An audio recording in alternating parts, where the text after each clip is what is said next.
नमस्कार दर्शकों, आप देख रहे हैं रेंजर टीवी इंडिया। ना धर्म ना जात, केवल सच के साथ।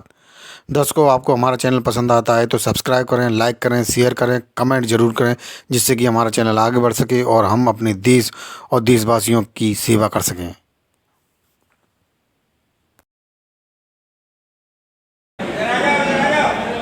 उनको फिर भी ये राज नहीं आया। देखिए हमारे बीच में हमारे प्रदेश कांग्रेस कमेटी के प्रदेश अध्यक्ष माननीय बिरला छात्री साहब आ चुके हैं। तो मैं चौधरी साहब यहाँ लगा के लाए।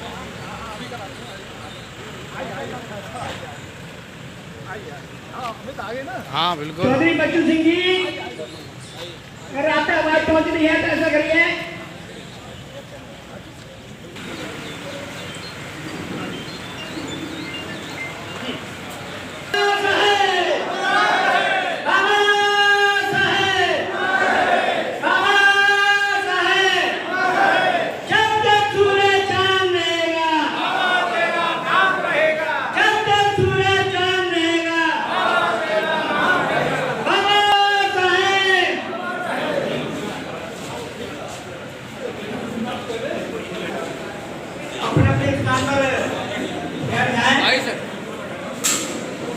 अब आगे भी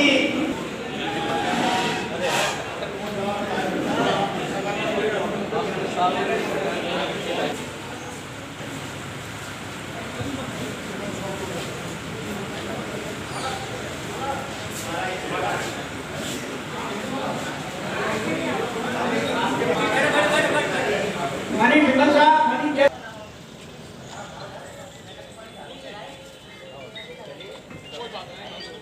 ये भी है।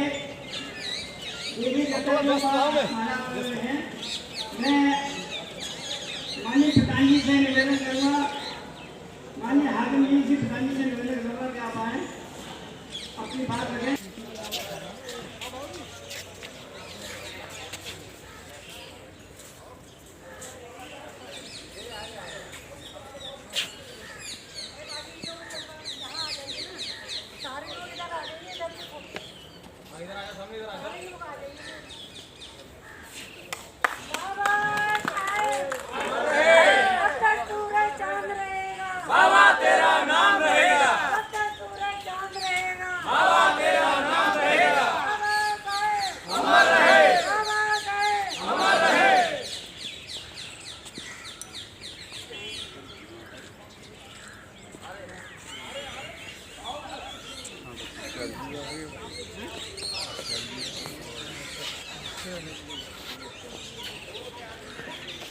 और लेखा की जिंदा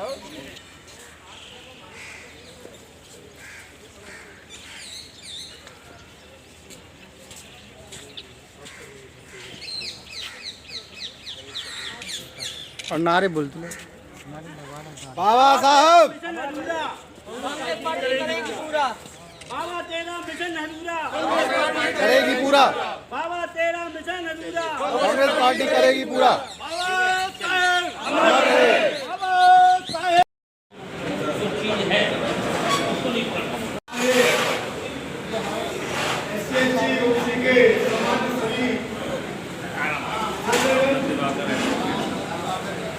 यहाँ पे समाज के प्रबुद्ध लोग, प्रबुद्ध जन लोग सभी इकट्ठे हुए हैं। इस कार्यक्रम की अध्यक्षता हमारे मार्गदर्शक माननीय पूर्व मंत्री जीपी पुष्कर करेंगे।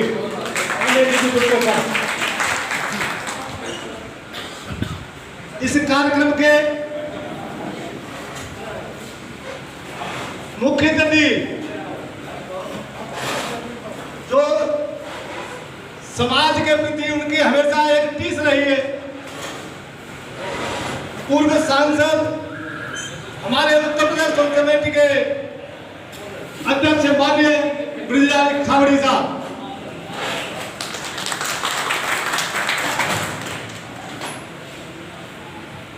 आयोजन की अध्यक्षता कर रहे पूर्व कैबिनेट मंत्री पितातुल परम आदरणीय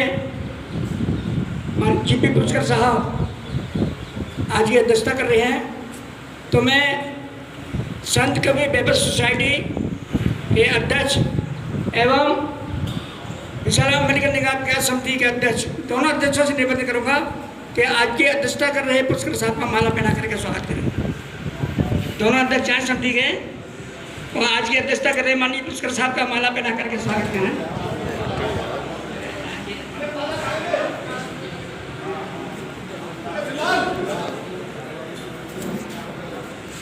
आज के मुख्य आयोजक चौधरी बच्चू सिंह जी, मैं इनसे निवेदन करूंगा कि वो आज के हमारे कमेटी इधर इधर इधर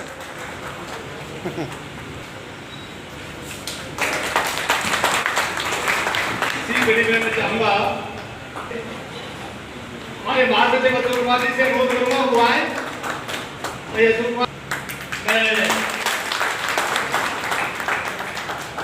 मैं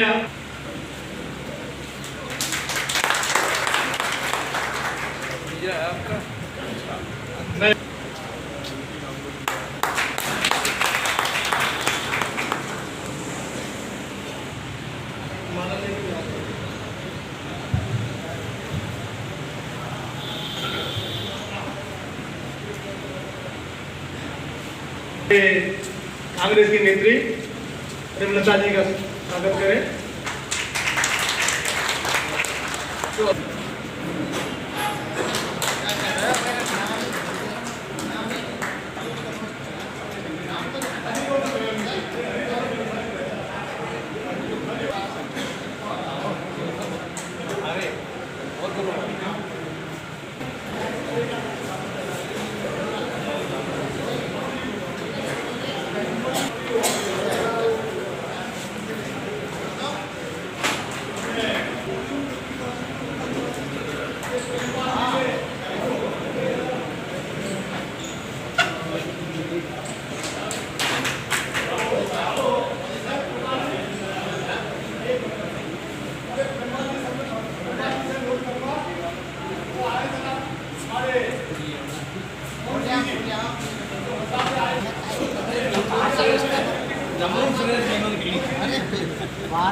हुए भाई हमारे जनाजे और सब लोग बैठे हुए हैं।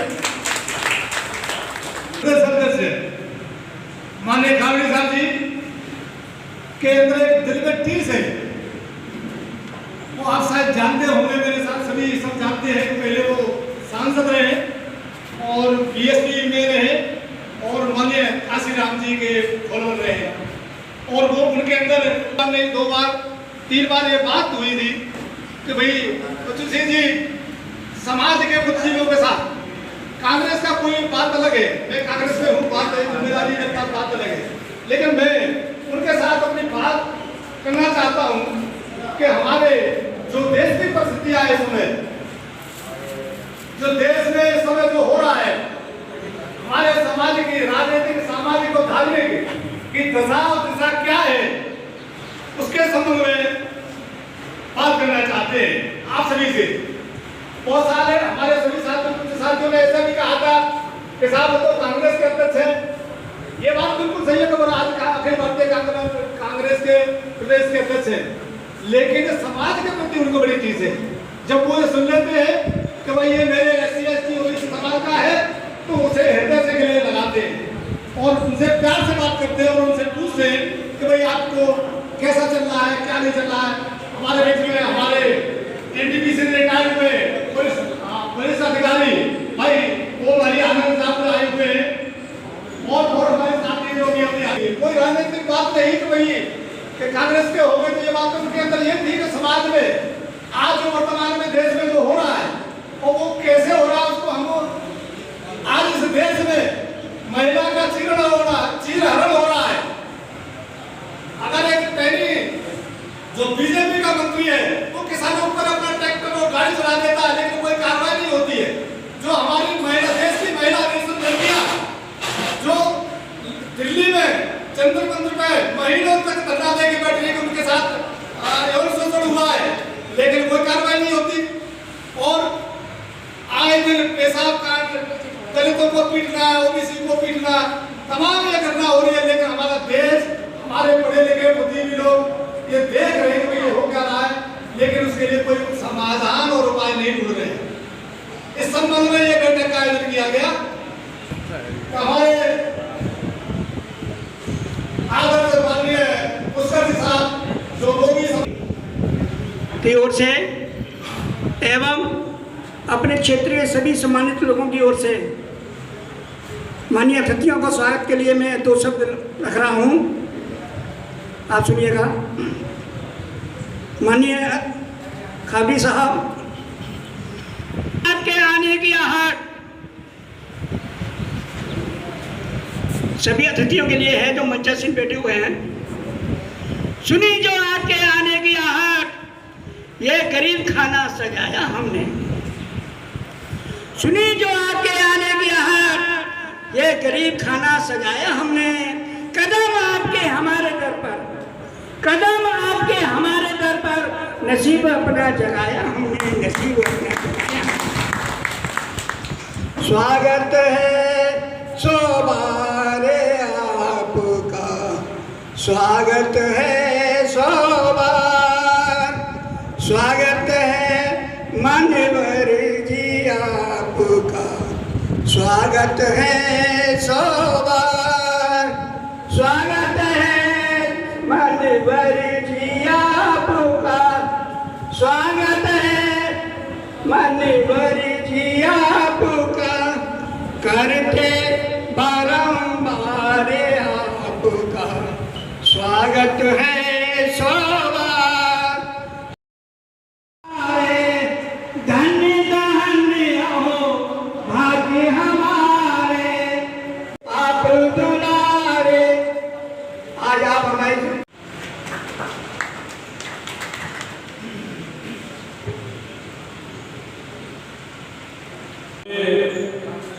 डॉक्टर भीमराव अंबेडकर की जो मूल बातें हैं या जो मुख्य से कि सामाजिक स्तर की हम जब बात करें तो जातिगत आधार पर देश में बहुत बड़े पैमाने पर लगभग जीवन के हर एक क्षेत्र में भेदभाव किया जा रहा है।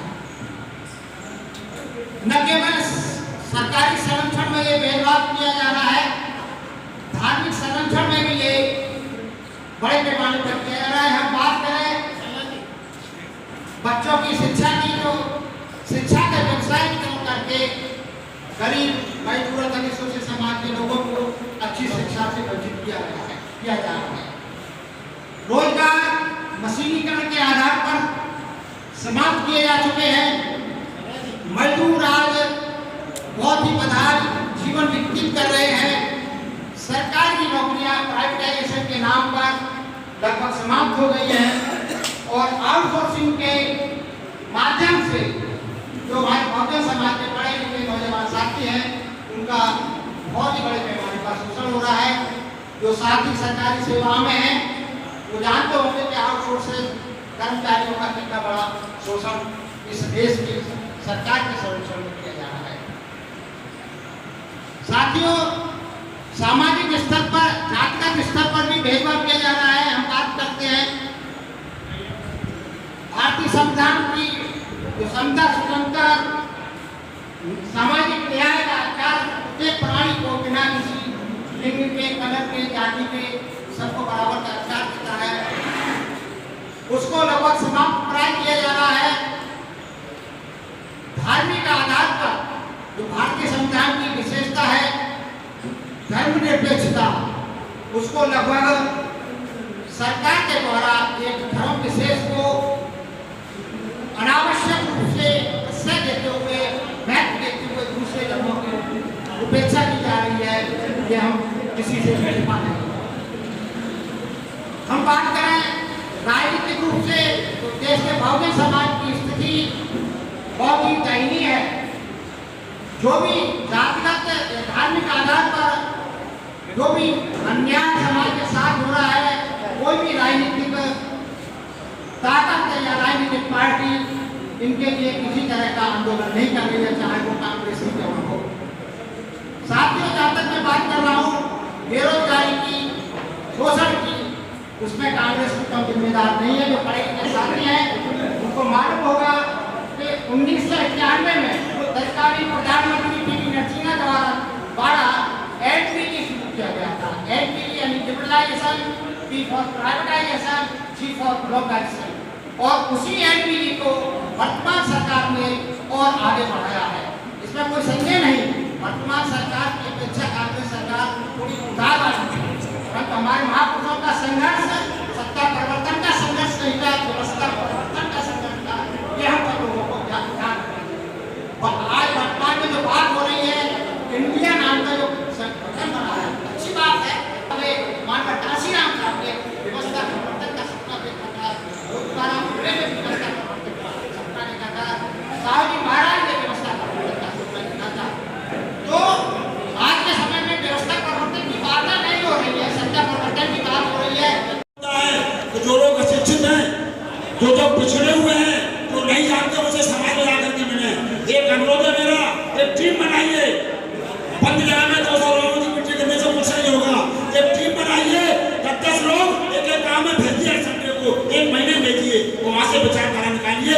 वो लोग आपको पहचानेंगे, आपका साथ देंगे, तभी कल्याण होगा। विषय है समाज की दशा और दिशा। आयोजक साथियों ने जो विषय रखा है बहुत अच्छा रखा है। मैं उनका स्वागत करता हूं, धन्यवाद करता हूं। लेकिन मेरी जो सोच है वो थोड़ी आगे और भी आगे यह है कि आज समाज के साथ साथ हमें देश की दशा और दिशा भी देखनी है। पूरे भारत की, संपूर्ण भारत की क्या दशा है और किस दिशा में इसको ले जाया जा रहा है। मैं समझता हूँ समाज के साथ साथ आज का जो विषय है पूरे देश से भी जुड़ा है। मुख्य अतिथि जी को हम लोग सुनेंगे।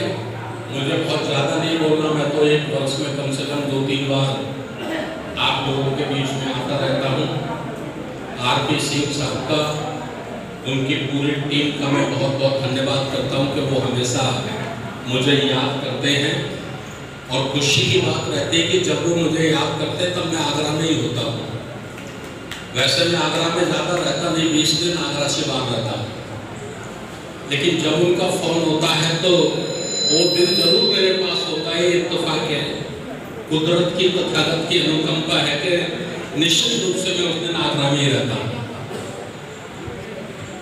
और मेरा भी काफ़ी निवेदन रहा जज साहब से, राजेंद्र कुमार साहब से और साथियों से, राणा साहब से, हरिओम गौतम साहब से, समाज की संगोष्ठी, समाज के सम्मेलन हम लोगों को करते रहने चाहिए, विचार हमको करते रहने चाहिए। ये बहुत जरूरी है। और क्यों जरूरी है? क्योंकि जब समस्या कोई होती है तो उस समस्या का समाधान तभी ठीक से निकल पाता है जब समाज का बुद्धिजीवी वर्ग निष्पक्ष भाव से बैठकर उसके समाधान के लिए चर्चा करता है, उस पर विचार करता है, तो कोई ना कोई समाधान निकलता है।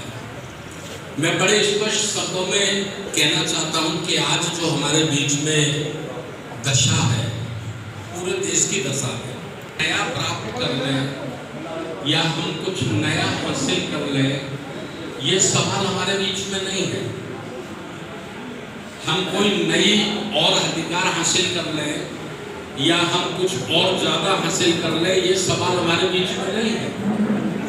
हमारे बीच में ये सवाल है कि परम पूजनीय बाबा साहब डॉक्टर अंबेडकर जी के जीवन संघर्ष के कारण और संविधान के बदौलत जो अधिकार हमको मिल चुके हैं, क्या हम उन्हें बचाने की ताकत रखते हैं? क्या हम उन्हें बचा पा रहे हैं? कुछ हम नया पाले, ये अभी चर्चा का विषय नहीं है। जो हमने पा लिया है, क्या हम उसे बचा पा रहे हैं? मैं समझता हूं जिस दशा में देश को ले जाया जा रहा है, अगर इसी दशा में ये देश चलता रहा तो IAS, IPS, कलेक्टर, जज तो छोड़ो, आप अपना एक चपरासी भी बनते हुए कहीं देख नहीं पाएंगे जिस दशा में देश जा रहा है। पूरा देश जा रहा है। आमदनी कम, इनकम कम की जा रही है और महंगाई ज्यादा की जा रही है। इस दिशा में देश जा रहा है। मैं एक अध्यक्ष जी से निवेदन करता हूँ, 2 मिनट ज्यादा ले लूंगा। मनुस्मृति जिसने लिखी थी, मनुस्मृति लिखने वाले व्यक्ति ने जब उसके समर्थकों की सभा बुलाई तो सभा बुलाकर उन्होंने कहा कि मैंने ये मनुस्मृति लिख दी है, अब शूद्र समाज के लोग कभी हमारे मुकाबले पे खड़े नहीं हो पाएंगे। सारी बातें उसकी बताई, शिक्षा, दीक्षा, संपत्ति, अधिकार, इस सब पर मैंने प्रतिबंध लगा दिया है और इन नियमों को तोड़ने वालों के लिए कड़े सजा के प्रावधान कर दिए हैं। तो उस सभा में से खड़े होकर एक ने प्रश्न किया कि ये मनुस्मृति तो आपने बना दी है, कानून भी आपने मजबूत बना दिए हैं, अगर कोई शिक्षा ग्रहण कर लेगा तो कान में गरम शीशा डाल देंगे, बोलना शुरू कर देगा तो जीभ काट देंगे, सब कुछ ठीक है, लेकिन ये बताओ इस पर अमल कैसे होगा, लोग इसे स्वीकार कैसे करेंगे? तो जिसने मनुस्मृति लिखी उसने कहा एक मुर्गी लेके आओ। एक मुर्गी मंगाई और मुर्गी मंगाने के बाद उसने एक व्यक्ति से कहा इसका एक एक पंख तोड़ो। धीरे धीरे करके उस मुर्गी के सारे पंख तोड़ दिए गए और फिर उसको कहा कि अब हाथ में दाना लीजिए और इसको छोड़ दीजिए और आप दाना डालते चले जाइए। जिधर आप दाना डालते जाएंगे उधर ही ये मुर्गी ऑटोमेटिकली चलती चली जाएगी। आप समझ रहे हैं ना मैं क्या कहना चाह रहा हूं? रिजर्वेशन के माध्यम से, संविधान के माध्यम से जो हमारा कुछ वर्ग, पूरा वर्ग नहीं, थोड़ा वर्ग कुछ संपन्न हो गया, 2 वक्त का खाने लायक हो गया, पक्का मकान बनाने लायक हो गया, बेटा बेटी को पढ़ाने लायक हो गया, कंपटीशन की तैयारी कराने लायक हो गया, तो उसको उस मुर्गी की दशा कैसे की जाए? मैं समझता हूं ये महंगाई उसका एक प्रयास है। ये प्रयास है SC, ST, OBC, पिछड़ी जाति के उन संपन्न लोगों की कमर तोड़ने का, उनकी पंख तोड़ने का, कि जब ये इस लायक रहेंगे ही नहीं और इसको महंगा कर दो। एजुकेशन, शिक्षा कितनी महंगी है। एक चालाक आदमी नारा लगाता है कि आर्थिक आधार पर आरक्षण करिए और हमारे जैसे गंवार लोग, मेरे जैसे गंवार लोग ताली बजाते हैं। वो कहते साहब ये तो सही बात है, रिजर्वेशन अगर गरीब को मिले तो बुराई क्या है? मैं उससे पूछता हूँ कभी एक डॉक्टर अपने बेटे को डॉक्टर बनाना, आज अगर कोई अपने बच्चे को MBBS डॉक्टर बनाना चाहता है तो 10 करोड़ रुपए की जरूरत है। 10 करोड़ से कम उसे वो MBBS नहीं बना सकता आज की तारीख में। मैं अपनी बात को खत्म करना चाहता हूँ। 28 मई को जो दिल्ली के नए संसद भवन में हुआ है, 28 मई को जो दिल्ली के नए संसद भवन में हुआ है, उसे देखकर भी अगर हमारा दिमाग काम नहीं करता, जिस व्यक्ति का दिमाग उसे देखकर काम नहीं करता, मैं कम से कम उस व्यक्ति को इंसान मानने के लिए तैयार नहीं हूं। मैं कम से कम उस व्यक्ति को इंसान मानने के लिए तैयार नहीं हूं। देश का मीडिया कहता है, क्या कहता है? हमारे देश का ताकतवर नेता नरेंद्र मोदी, विश्व का ताकतवर नेता नरेंद्र मोदी, कहता है नहीं कहता? हम विश्व गुरु बनने के लिए जा रहे हैं। और वही 28 मई को नई संसद में वही नरेंद्र मोदी एक 25-30 ब्राह्मण धर्म के कुलपतियों के आगे दंड बैठक करता है, दंड बैठक करता है। क्या मैसेज देना चाहते हैं? देश को क्या समझाना चाहते हैं? मैं बताता हूं क्या समझाना चाहते हैं। वो समझाना चाहते हैं कि नरेंद्र मोदी जैसा व्यक्ति भी हमारे चरणों में दंड बैठक किए बगैर इस देश का प्रधानमंत्री नहीं हो सकता। तो दलितों और पिछड़ों, तुम्हारी तो औकात क्या है, हमारी तो औकात क्या है, ये समझना है। जो संकुल राजदंड लगाया गया है संसद के अंदर, वो लोकतंत्र का प्रतीक नहीं है, वो राजतंत्र का प्रतीक है। और तमिलनाडु में एक राजा होता था, चोल राजा, जैसे महाराष्ट्र में पूना में पेशवा होते थे, इसी तरह से तमिलनाडु में चोल राजा होता था। पूर्व मंत्री आदरणीय पुष्कर साहब, उनके बगल में बैठे हुए हमारे पूर्व विधायक रहे श्री धर्म प्रकाश भारती जी,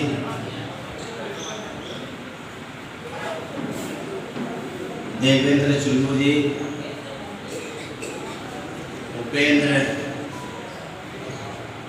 सिंह जी, राजेंद्र कुमार जस्सा,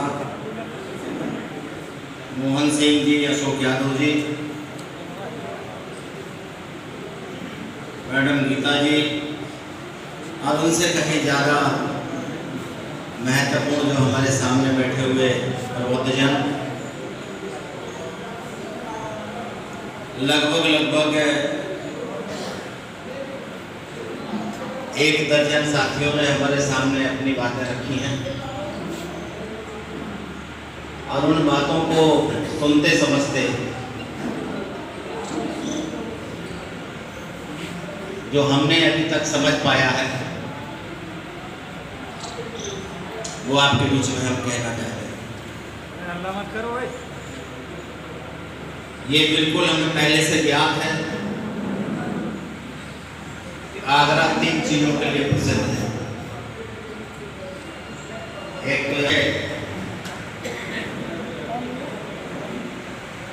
दलितों की आर्थिक राजधानी है, खास तौर से जाटो समाज के लिए। तीसरा, यहाँ पर सबसे ज़्यादा सरकारी सेवाओं में हमारे साथी रहे हैं। 4th क्लास से लेकर के IAS तक एक बड़ी संख्या है और निश्चित उनमें से तमाम साथी आज अपनी सेवाएं समाप्त करके इस संगोष्ठी में बैठे हैं। ये बहुत महत्वपूर्ण बात है। विषय आज बुद्धिजीवी और प्रबुद्ध जनों के बीच का है। हम इस पर एक बात आप लोगों के बीच में रखना चाहते हैं। क्या 60 साल 70 साल पूरे करने के बाद, क्या नौकरी 35-40 साल करने के बाद हम केवल उन्हीं को प्रबुद्ध जन या बुद्धिजीवी कहेंगे? हमारे सामने 101 इंसिडेंट ऐसे हैं हम अपने आप को कह रहे हैं कि हम देश भर में घूम रहे हैं और हम बुद्धिजीवी और प्रबुद्धजन कहे जा रहे हैं। जब हम घर पहुंचते हैं तो लड़का हमारा बढ़िया स्वागत करता है। अगर ऐसे ही बुद्धिजीवी और प्रबुद्धजन हम सब हैं तो फिर इससे हमें कुछ नहीं कहना। हम दूसरी तरफ जाना चाहते हैं। बाबा साहब अम्बेडकर ने एक बात को हर बार हम लोग कोड करते हैं, हम कोई अलग नहीं है, हम कांग्रेसी नहीं है। हम इस मंच पर खड़े हैं, कांग्रेस बन नहीं खड़े। हम यहाँ पर आप सबके भाई हैं, आप सब हमारे भाई हैं। आज हम थकते नहीं हैं। बाबा साहब ने कहा है शिक्षित बनो, संगठित हो, फिर संघर्ष करो। इस लाइन को बोलते बोलते हम थकते नहीं। लेकिन मैं अपने आप से पूछ रहा हूँ, हमने कितने शिक्षित बनाए, हमने कितना संगठन बना लिया और हमने कितने संघर्ष कर दिए।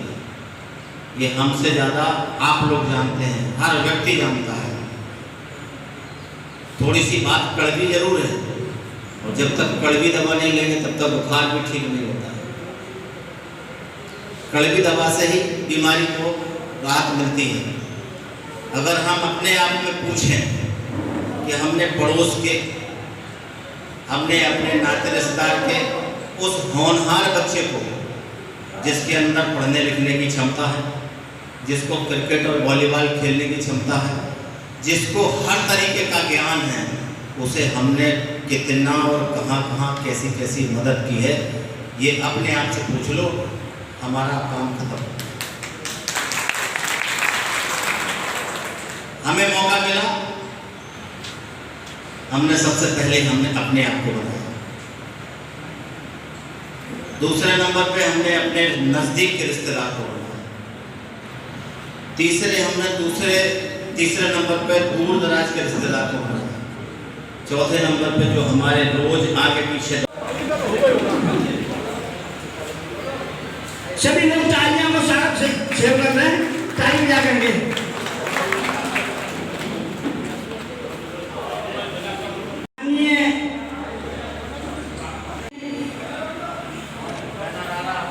जी जी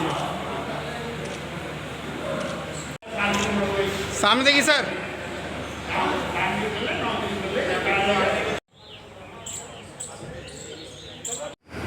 सर जो आज का कार्यक्रम रहा उसके विषय में आप जानकारी। देखिए, आज के जो कार्यक्रम किया है उसमें समाज के SC SC OBC के प्रबुद्ध लोगों की एक गोष्ठी हुई। उस गोष्ठी में उसकी अध्यक्षता हमारे पूर्व मंत्री, कैबिनेट मंत्री माननीय पुष्कर जी ने की। और इस गोष्ठी के मुख्य अतिथि चीफ गेस्ट जो है हमारे उत्तर प्रदेश कांग्रेस कमेटी के अध्यक्ष माननीय ब्रजलाल खाबड़ी जी थे। मुख्य वक्ता में माननीय धर्मप्रकाश भारती जी पूर्व विधायक थे। और इसके अलावा हमारे जो अतिथिगण थे, हमारे श्री राजेंद्र कुमार जज साहब और अशोक कुमार यादव,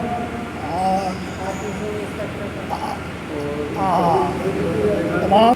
लेकिन इस गोष्ठी का मुख्य उद्देश्य जिस देश में वर्तमान में धार्मिक, राजनीतिक और आर्थिक रूप से जो बीजेपी सरकार जो कर रही है, जहां दलितों के साथ अत्याचार, OBC के साथ अत्याचार और ST के साथ अत्याचार, जहाँ कोई सुनवाई नहीं है, जहाँ संविधान की मूल धारा को इन्होंने ख़त्म कर दिया है, उस संबंध में ये प्रबुद्धजनों की बैठक हुई। और उसमें माननीय मुख्य अतिथि ब्रजलाल खाबड़ी साहब ने अपनी बात विस्तार से रखी समाज में।